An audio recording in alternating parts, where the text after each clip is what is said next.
कृषि समाचार में आपका स्वागत है। मैं हूं पूजा। इस वर्ष बारिश की कमी को देखते हुए राज्य सरकार अपने सभी लंबित सिंचाई परियोजनाओं को जल्द से जल्द पूरा करने पर जोर दे रही है। सरकार की कोशिश है कि सिंचाई के लिए किसानों के पास पर्याप्त मात्रा में पानी उपलब्ध हो ताकि वे पूरे आत्मविश्वास के साथ अपने पैदावार में वृद्धि कर सके। राज्य में जितनी सिंचाई परियोजनाओं का काम होना बाकी है, अगर उन्हें पूरा कर लिया जाए तो लाखों हेक्टेयर खेतों में सिंचाई के लिए पानी मिलना आसान हो जाएगा और पैदावार में आशातीत वृद्धि हो जाएगी। राज्य सरकार इन्हीं उद्देश्यों को लेकर एक नीति तैयार की है कि जल्द से जल्द सभी लंबित सिंचाई परियोजनाओं को पूरा कर लिया जाए। इसके लिए अविलंब धन और संसाधन उपलब्ध कराने की व्यवस्था की जा रही है। वित्तीय वर्ष 2012-13 में खूंटी जिला अंतर्गत गव्य विकास से जुड़े 3 प्रगतिशील दूध उत्पादकों को राज्य स्थापना दिवस के अवसर पर मुख्यमंत्री झारखंड सरकार द्वारा सम्मानित किया जाएगा। सम्मानित होने वाले किसान वो होंगे जिन्हें क्षेत्रीय संयुक्त निर्देशक क्षेत्रीय गव्य विकास कार्यालय रांची द्वारा गव्य विकास और दूध उत्पादन में उल्लेखनीय योगदान करने वाले श्रेष्ठ 3 पशुपालकों का चयन किया जाएगा। इसके लिए पशुपालकों को आवेदन पत्र के साथ साथ पूरा विस्तृत ब्यौरा लिखित रूप से तैयार करना होगा। साथ ही साथ दुधारू गाय या भैंस सहित पशुशाला एवं पशुपालक का 2 फोटोग्राफ, पशुपालक राज्य के अस्थायी निवासी हैं या नहीं, राज्य के दूध उत्पादन की वृद्धि में उनका कितना योगदान है, गव्य व्यवसाय शुरू करने के पहले से लेकर आज तक की पशुपालक की कहानी की 2 प्रति भी जिला गव्य विकास पदाधिकारी खूंटी को प्रस्तुत करना होगा।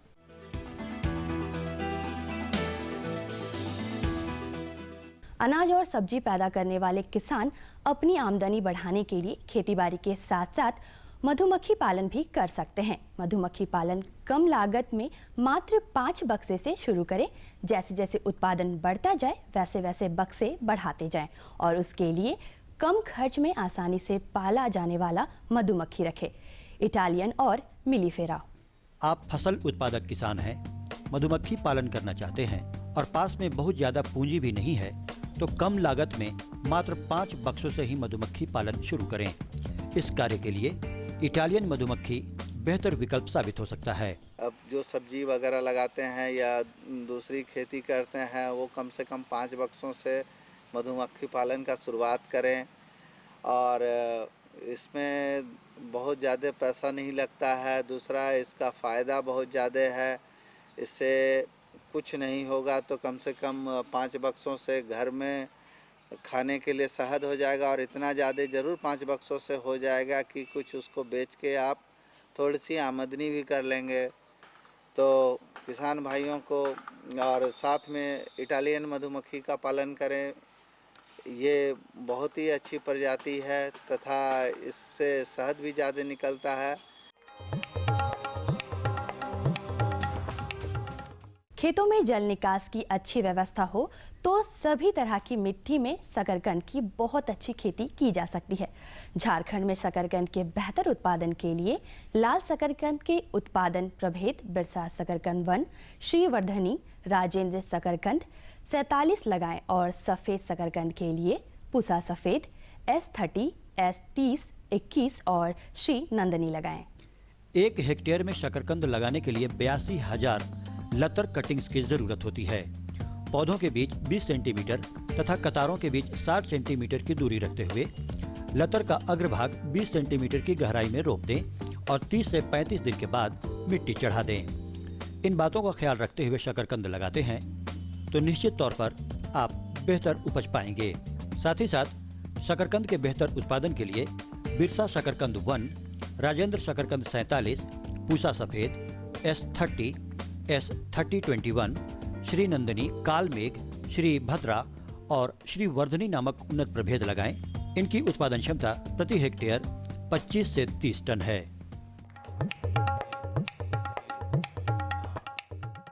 बैटरी ऑपरेटेड स्प्रेयर खेतों में दवा छिड़काव का काम करता है। इसे पंप करने की जरूरत नहीं होती है।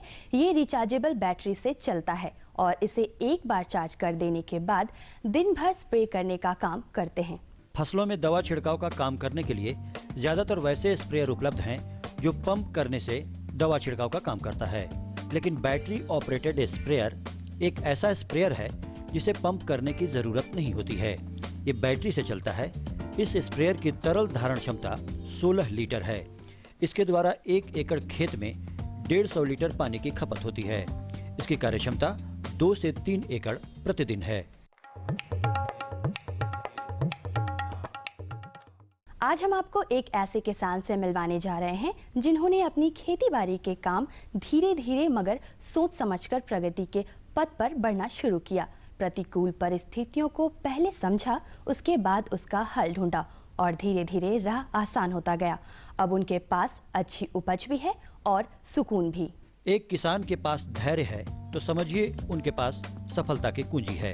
आज हम जिस किसान से रूबरू हैं वो भी इतने धैर्यवान हैं कि अपने खेती-बाड़ी के काम में कोई भी कदम आनन फानन में नहीं उठाते।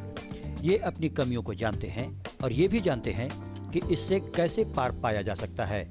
अपने खेती-बाड़ी के काम को सही अंजाम तक पहुंचाने के लिए ये पहले रणनीति बनाते हैं और उसके बाद उसे पूरा करने के लिए पूरे जी जान से जुट जाते हैं। तो आइए मिलते हैं इस सफल किसान से। पहले तो साल भर में कम से कम 50,000 60,000 कमा लेते थे। अभी वैज्ञानिक तरफ से अभी 1.5 लाख 2 लाख का आमदनी हो जाता है। हाँ, नहीं तो नहीं, वैज्ञानिक तरफ से अभी वही तरफ से करने से उतना मुनाफा हो जाता है। हाँ, कार्यक्रम देखते हैं, जैसे कृषि दर्शन है उसे देखते हैं हरदम। बहुत बढ़िया दिखाई देता है, बताया जाता है, किसान लोग बताते हैं, उसको भी देखते हैं तो सीखते हैं कुछ। और अब एक नजर राज्य के 3 प्रमुख शहरों के मौसम के मिजाज पर।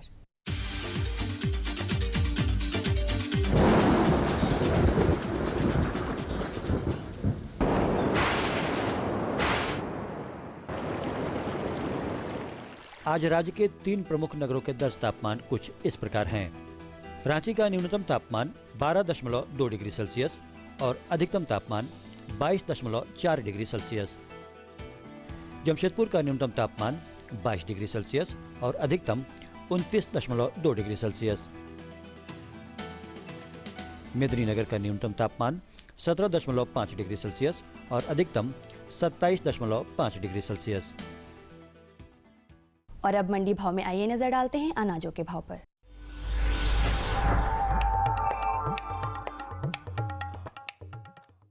आज कृषि उत्पाद बाजार समिति पंडरा रांची में दर्ज किए गए विभिन्न खाद्यान्नों के थोक भाव कुछ इस प्रकार हैं। चावल मोटा 2,000 रुपए से 2,100 रुपए, चावल मध्यम 2,150 रुपए से 2,250 रुपए, चावल उत्तम 2,250 रुपए से 2,550 रुपए, गेहूं 1,300 रुपए से लेकर 1,450 रुपए, चना 5,000 रुपए से 5,250 रुपए, दाल अरहर 5,350 रुपए से 7,000 रुपए, दाल मसूर 4,100 रुपए से 4,600 रुपए, दाल चना 5,800 रुपए से 6,300 रुपए, सरसों तेल 10,250 रुपए से 10,350 रुपए, चीनी 3,700 रुपए से 3,750 रुपए, आलू 1,250 रुपए से लेकर 1,350 रुपए और प्याज 1,250 रुपए से लेकर 1,350 रुपए प्रति क्विंटल रहा। कृषि समाचार में आज इतना ही। अगले दिन अगले अंक में फिर से मुलाकात होगी कुछ ताज़ा तरीन खबरों के साथ।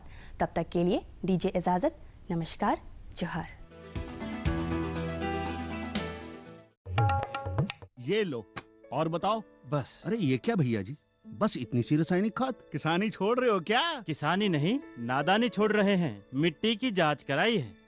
अब तो लालाजी जितनी जरूरत है उतने ही उर्वरक खेत में डालेंगे। हाँ, किसान भाई आज ही अपने जिले की नजदीकी भूमि परीक्षण प्रयोगशाला में मिट्टी की जांच जरूर करवाएं और मिट्टी में पोषक तत्व, नमी व पौधे के विकास को देखते हुए केवल जरूरत के अनुसार ही पोषक तत्व डालें। और हाँ, मिट्टी में गंधक, जस्ता, बोरोन जैसे सूक्ष्म पोषक तत्वों का पता लगाना भी न भूलें।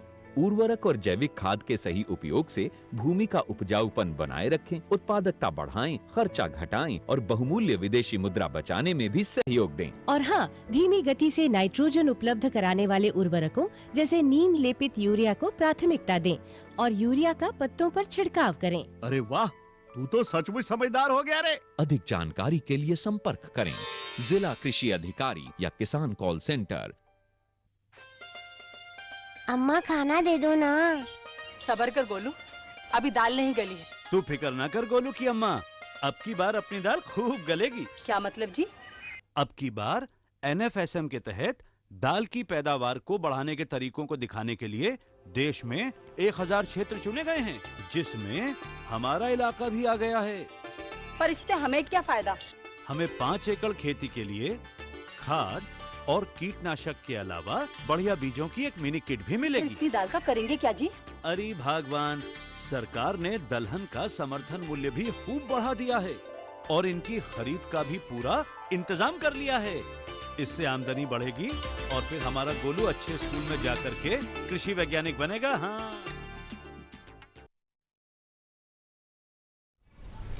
किसान भाइयों नमस्कार।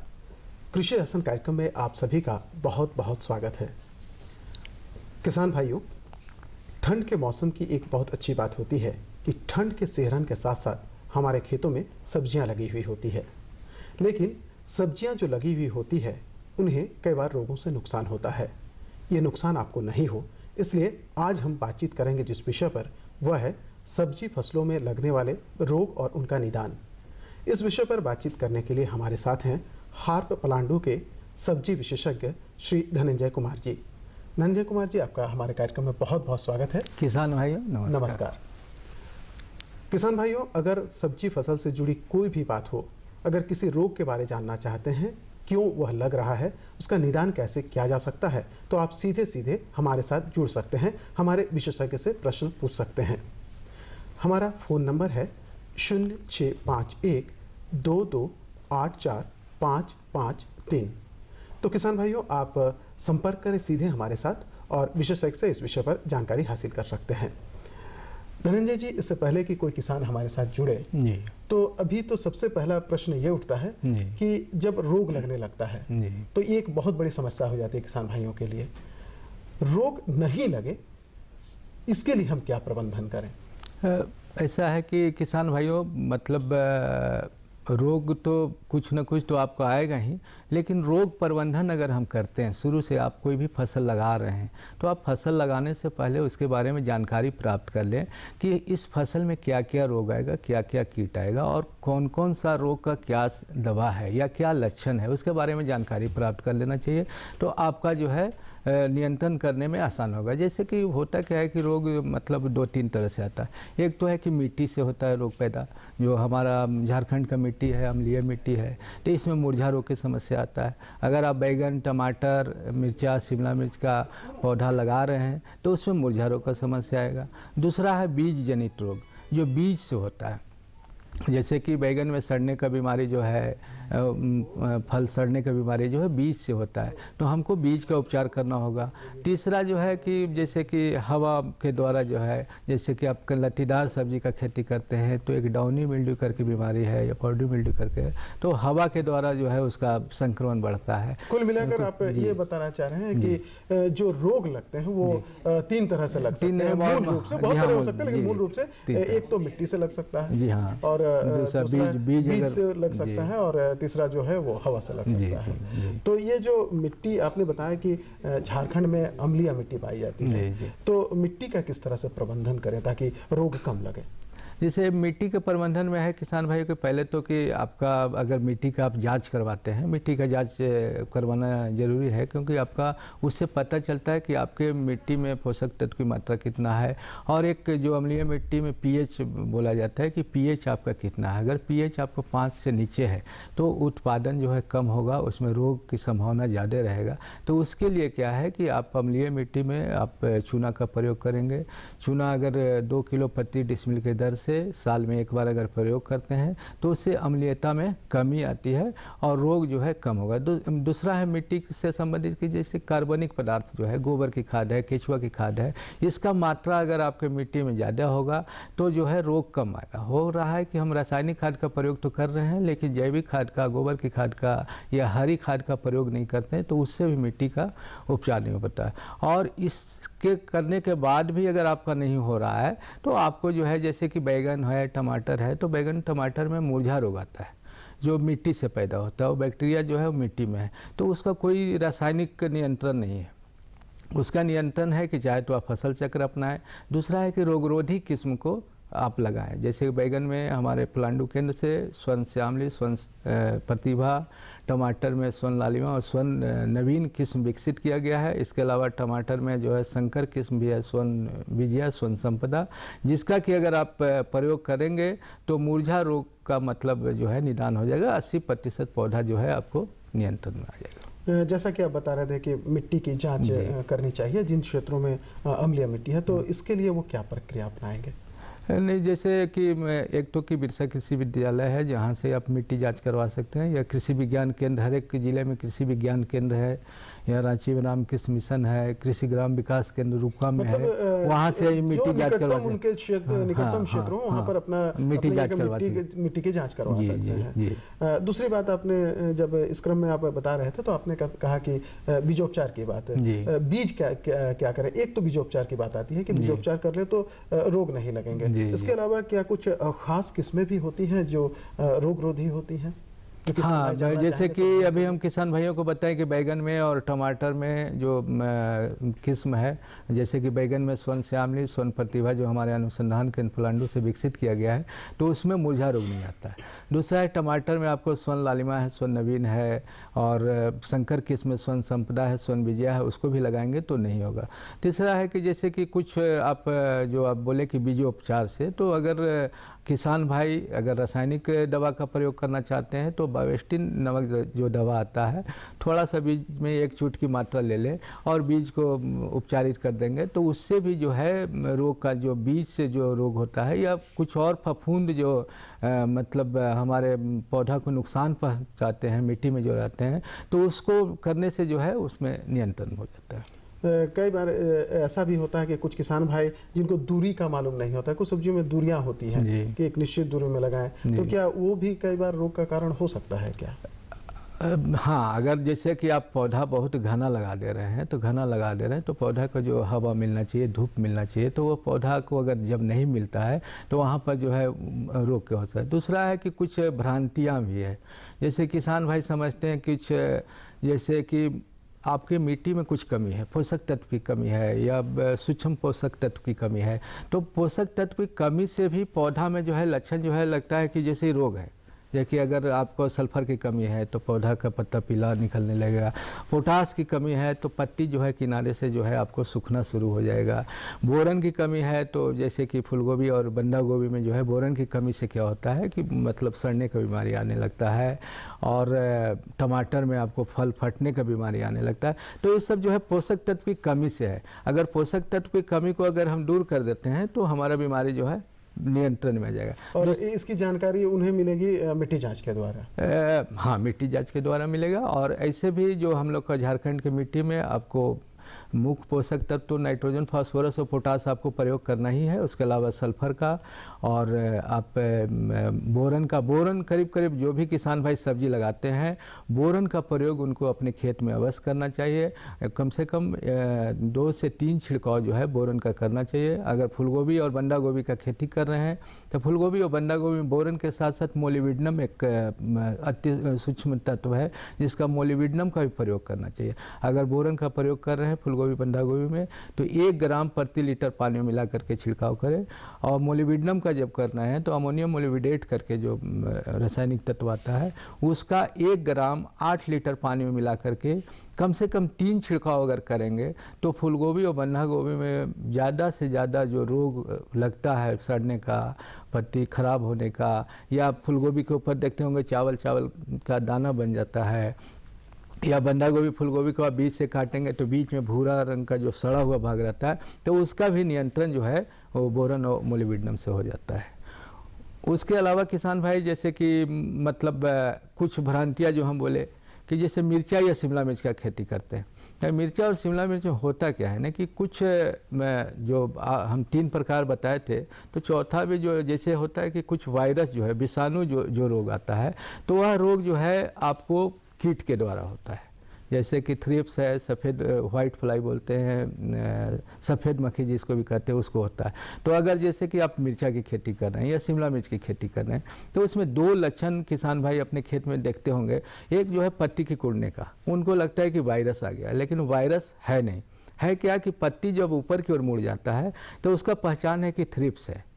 तो आप थ्रिप्स का अगर कीट का नियंत्रण कर लेंगे तो आपको पत्ती जो में सुधार हो जाएगा। दूसरा, जब पत्ती नीचे की ओर मुड़ जाए तो इसका मतलब है कि माइट्स है, हो सकता है उसमें लाल मकड़ी हो या सफ़ेद है, आपको आँख से न भी दिखाई पड़ सकता है, लेकिन जैसे ही पत्ती आप अपने खेत में देखें कि नीचे की ओर मुड़ा हुआ है, इसका मतलब कि खेत में माइट है, और माइट के जो दवा है उसका अगर आप प्रयोग करेंगे तो उससे निदान हो जाएगा। लेकिन किसान भाई समझते हैं कि तो वायरस लग गया, सिकुड़ गया, अब जो है नहीं होगा, तो इस तरह से होना ही संभव नहीं है, ऐसा संभव सोच लेते हैं। जी हाँ, लेकिन ऐसा है नहीं जी ना, बिल्कुल उस पर अगर वो दवा का प्रयोग किया जाए जो माइट की दवा होती है तो अच्छी फसल मिल सकती है। अच्छी फसल मिल सकती है। और कई बार हम ऐसा देखते हैं या सुनते हैं कि किसान भाई लक्षणों को नहीं पहचान पाते हैं। बहुत सारी सब्जियां होती हैं जिनमें बहुत सारे रोग लग जाते हैं, तो कुछ खास सब्जियां जो इस वक्त लगी हुई हैं उनमें कौन कौन से रोग लग सकते हैं और उनके लक्षण क्या क्या हो सकते हैं?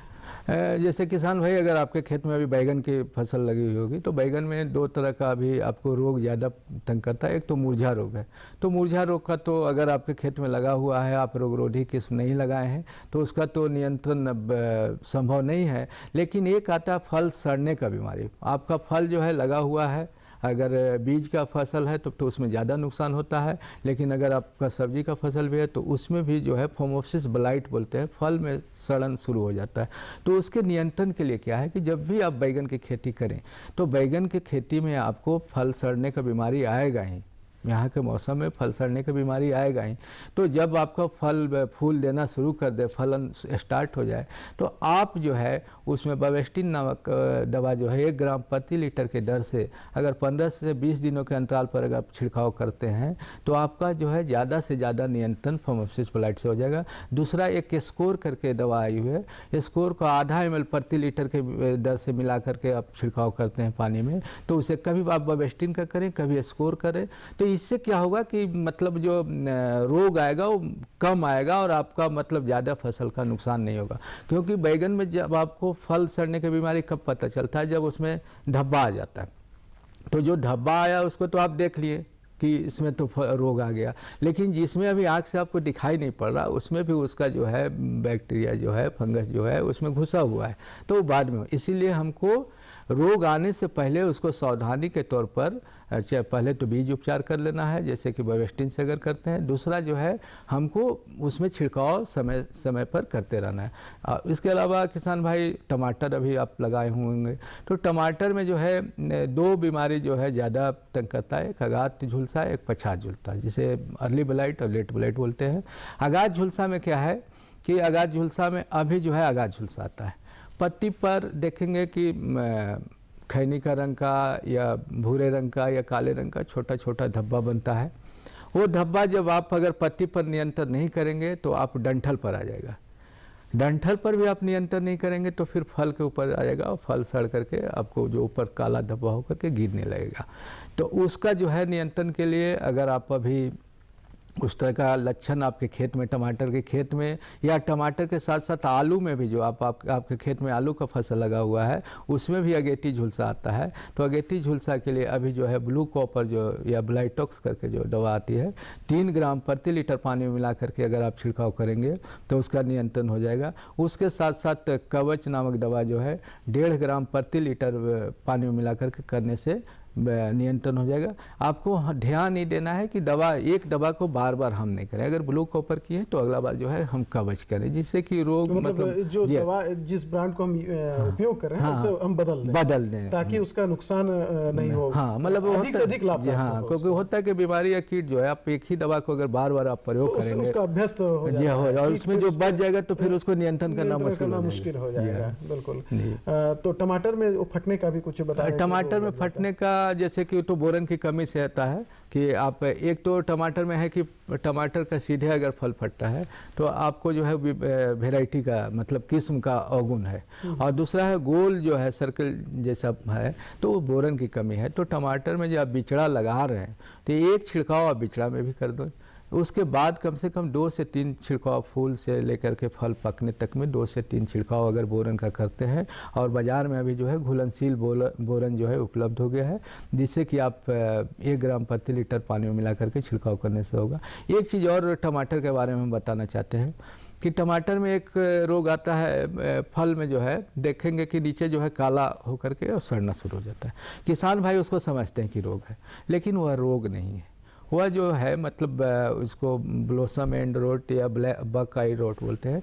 जब आपके खेत में कैल्शियम की कमी होगी तो उस तरह का बीमारी होगा, और उसमें आपको कोई भी रासायनिक दवा का नियंत्रण नहीं होगा। चाहे तो कुछ उस तरह का कैल्शियम नाइट्रेट करके बाज़ार में आ रहा है जो घुलनशील है, उसका आप छिड़काव करें, या कैल्शियम की कमी होगा या नाइट्रोजन का ज़्यादा प्रयोग किए होंगे।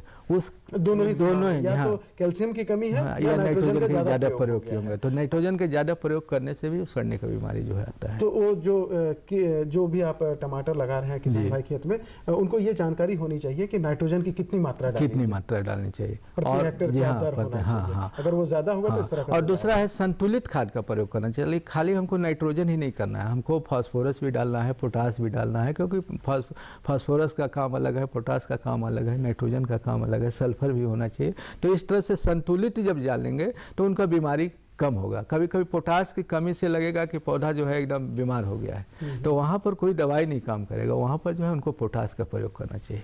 ये तो बैगन की बात हो गई और फिर टमाटर की बात हो गई, और बहुत सारी फसल होंगी। हाँ, जैसे कि मिर्च अभी लगी हुई है, तो मिर्च में देखेंगे किसान भाई कि एक तो कि मिर्च में अब बरसात के समय ज़्यादा आता है, लेकिन बरसात के समाप्त हुआ है तो उसमें क्या है कि डंठल जो है ऊपर से सड़ना शुरू हो जाता है, तो उसको डाई बैक करके बीमारी बोलते हैं। तो उसका उपचार क्या है कि उसको जो है डंठल को आप काट दें, जहाँ से आपका सड़ रहा है उसको काट करके हटा दें, और उसके बाद जो है आप ब्लू कॉपर का 3 ग्राम या कवच का 1.5 ग्राम का छिड़काव करें। उसके साथ साथ एक और मिर्चा में देखेंगे फल पर जो है धब्बा पड़ जाता है, फल के ऊपर अगर लाल हो रहा है तो उसमें ज़्यादा दिखाई पड़ता है, हरा में नहीं दिखाई पड़ता। हरा में जब आप घर में लाएंगे तो उसमें धब्बा, तो उसको जो है एंथ्राक्नोज बोलते हैं। तो एंथ्राक्नोज का भी छिड़काव, मतलब अगर कवच का आप छिड़काव करते हैं तो उससे नियंत्रण हो जाएगा।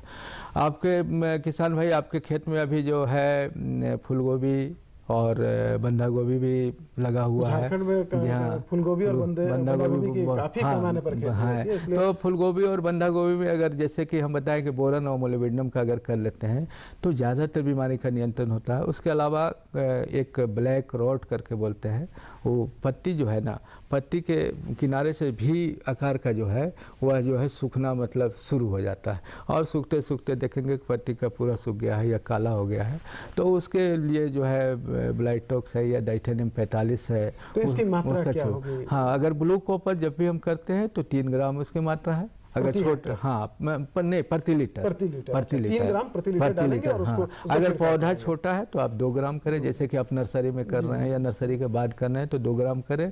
डाइथेनियम 45 का कर रहे हैं या इंडोफिलियम 45 करके, मैंकोजेब करके जो रहता है, तो उसका जो है छिड़काव जब आप करेंगे 2 से 2.5 ग्राम, जैसा आपका फसल में मतलब रोग का होती है। इसलिए पहले हम चाहेंगे कि किसान भाई जो है रोग आने से पहले ही अगर उसका नियंत्रण कर लें तो इतना दवाई डालने की ज़रूरत नहीं होगा। दूसरा, उनको खेत में क्या ध्यान देना है कि आसपास में जो भी अगर बीट्स है, घास फूस है, तो उसका सफाई रखेंगे तो वहाँ पर भी नियंत्रण हो जाएगा।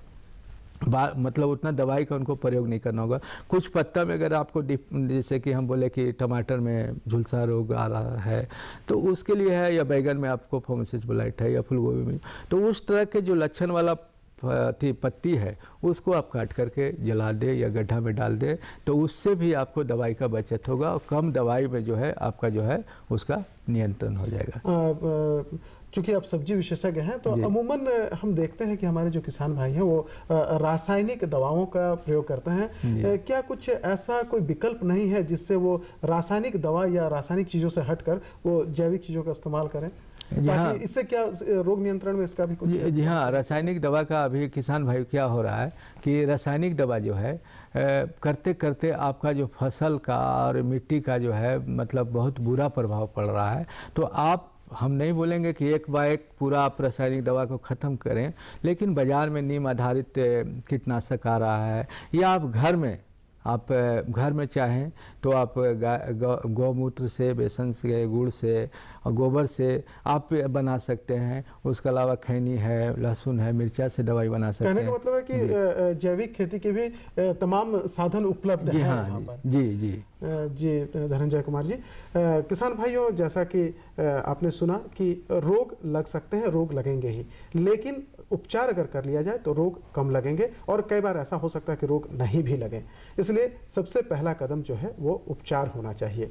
बीज का उपचार हो, मिट्टी का उपचार हो और दवाओं का उपयोग भी आप उसी तरह से करें जिस तरह से ज़रूरी हो। अगर गलत ढंग से प्रयोग करेंगे तो आपको नुकसान होगा, आपके खेतों में रोग नहीं लगे, हम यही दुआ करते हैं। और धनंजय कुमार जी, आप हमारे स्टूडियो में आए, हमारे किसान भाइयों को इतनी अच्छी जानकारियाँ दी, इसके लिए आपका बहुत बहुत धन्यवाद। किसान भाइयों, आपको भी बहुत बहुत धन्यवाद। नमस्कार।